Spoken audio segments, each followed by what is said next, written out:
అధ్యాయం 7 ఆసనాలు. ఇప్పటికే చెప్పినట్లుగా సాధారణంగా పుస్తకాలలో ప్రచురించబడని కొన్ని రహస్య యోగ సాధనలను వెల్లడించడమే ఈ పుస్తకం యొక్క ముఖ్య ఉద్దేశం.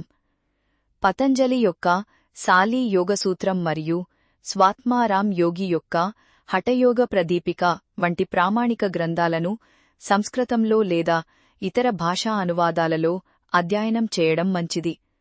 అదేవిధంగా అనుభవజ్ఞుడైన గురువు అవసరమని గుర్తుంచుకోవడం ముఖ్యం. 2. అయితే కొన్ని ఆసనాలను ప్రధానంగా కూర్చుని సాధన చేయడం మంచిది. కాబట్టి కొన్ని ఆసనాలకు ఇవ్వబడిన నియమాలను నేను క్రింద పేర్కొంటాను. పద్మాసనం. ప్రతి పాదాన్ని మరొకదాని కింద గట్టిగా ఉంచండి. పాదాల అరికాళ్లు పూర్తిగా పైకి తిప్పి ఉండాలి. మీ చేతులను ఒకదానిపై ఒకటి అరచేతులు పైకి ఉండేలా ఉంచి వాటిని మీ పాదాల మధ్యలో ఉంచండి. మీ కళ్లతో మీ ముక్కు కొనను చూడండి. మీ నాలుకను మీ పై ముందుపళ్ల మొదలుపై ఉంచండి. మీ ముక్కు పైభాగాన్ని మీ ఛాతీకి ఆనించి నొక్కండి. నెమ్మదిగా గాలిని లోపలికి పీల్చుకోండి. ఈ పద్మాసనం అన్ని వ్యాధులను నయం చేస్తుంది. ఎవ్వరూ దీన్ని సులభంగా పొందలేరు. వివేకులు మాత్రమే అర్థం చేసుకోగలరు. ఈ ఆసనాన్ని తరచుగా సాధన చేయండి. ఉదర కండరాలను బిగించి శ్వాసను పైకి లాగండి. అదే సమయంలో ముఖభాగాన్ని మూసివేసి శ్వాసను బిగపట్టండి. రచయిత ఇచ్చిన 2వ చిత్రాన్ని చూడండి. 3. ఆసనం లేదా యోగమిద్ర అని పిలువబడే మరొక ఆసనం దాని నియమాలు మరియు ప్రకృతిలోని భేదాల పరంగా క్రింద వివరించబడింది. విపరీతకరణి అన్ని వ్యాధులను నయం చేస్తుందని అంటారు. దీనిని చెయ్యని పక్షంలో చేసేవారిలో జఠరాగ్ని పెరుగుతుంది. కాబట్టి సాధకులు తగిన ఆహారాన్ని సిద్ధం చేసుకోవాలి. లేకపోతే శరీరం ఆహార కొరతతో బాధపడవచ్చు. పాదాలను పైకి, తలను క్రిందికి ఉంచాలి. ఈ భంగిమలో గడిపే సమయాన్ని రోజూ పెంచుకోవాలి. 6 నెలల్లో ముడతలు, తెల్ల జుట్టు మరియు వృద్ధాప్య ఇతర లక్షణాలు మాయమవుతాయి. రోజుకు 3 గంటల పాటు ఈ భంగిమలో ఉన్నవారు యముడిని జయిస్తారు. ఈ ఆసనాన్ని 2 విధాలుగా చేయవచ్చు. అవి 1. సర్వాంగాసనం. తల క్రిందికి ఉంచి 2 చేతులను అడామీద ఆనించి చేతులను నడుముపై ఉంచడం. శరీరానికి ఆధారం ఉంటుంది. కపాలాసనం లేదా శీర్షాసనం. వేళ్లను మడిచి తల మరియు మోచేతులపై తలకు ఆధారం ఇవ్వడం. ఈ ఆసనానికి 5 చిత్రాలు ఇవ్వబడ్డాయి. నెహెమ్యా 3, 5 మరియు రచయిత పుత్రారమిచ్చిన చిత్రం మరియు నెహెమ్యా 4, 6, 7 మరియు నూల సిరియా ఇచ్చిన చిత్రం. కపాలాసనం చేసేవారు అర్ధయిన్ యొక్క ఒక మూలలో ఆసనాన్ని ఏర్పాటు చేసుకోవడం ఉత్తమం.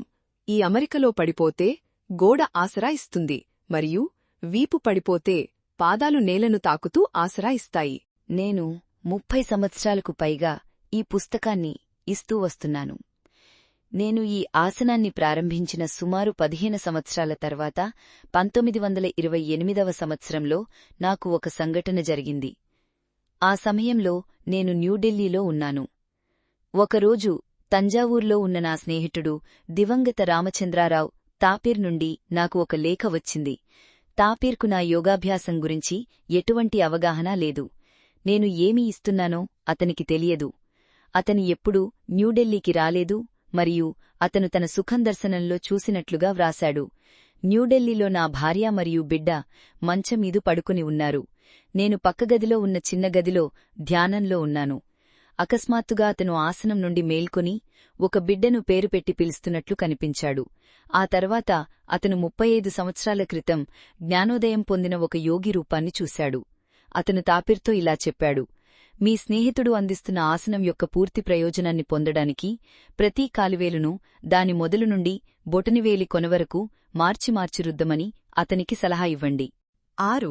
తాపీర్కు నా ఆసన వివరాలు ఏవీ తెలియనందున అతనికి ఈ సూచన అర్థం కాలేదు. కాని మా మంచం మరియు పక్క అతను చెప్పినట్లే ఉన్నాయి. నేను బహుశా బిడ్డను కూడా పిలిచి ఉండవచ్చు. అది నాకు గుర్తులేదు. ఆ సూచన అందినప్పటి నుండి నేను ఈ విధంగా విపరీపకరణిని నొక్కుతూ ఉన్నాను. అపరీకిరి దీర్ఘనాడులను ఉత్తేజపరిచి వెన్నెముక అడుగుభాగం నుండి తల వరకు నాడి ప్రవాహాన్ని గర్జించేలా చేస్తుందని అనిపిస్తోంది. 7.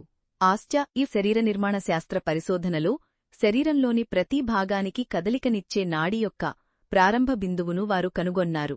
బొటనవేళ్లలు కదిలించే ఎలుగుబండి నాడి తల పైభాగం దగ్గర ఉన్న మెదడు కాండం నుండి వస్తుందని వారు నమ్ముతారు. అందువల్ల సర్వాంగాసన భంగిమలు కాలక్రమేణా అరిగిపోయే ప్రక్రియ సమయంలో రక్తప్రవాహం మరియు నాడుల సంకోచాల ద్వారా పై ఆసనాలు సాధకునికి ప్రయోజనకరంగా ఉంటాయని స్పష్టమవుతుంది. నేను చూసిన ఏ యోగా పుస్తకాలలోనూ ఈ అభ్యాసం ఇవ్వబడలేదు కాబట్టి నా స్వంత అనుభవం నుండి దీనిని ఇప్పుడు ప్రచురించడం నాకు ఆనందకరమైన కర్తవ్యంగా మారింది.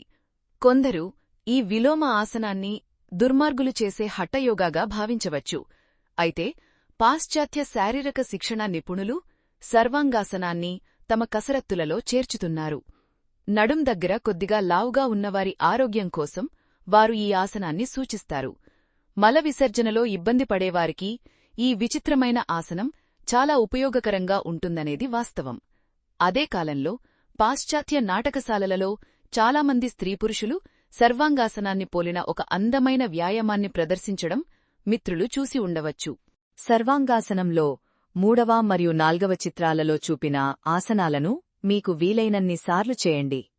చేతులు, పాదాలు మరియు శరీరం వల్ల కలిగే శరీర కోణాలను మీరు గమనించవచ్చు.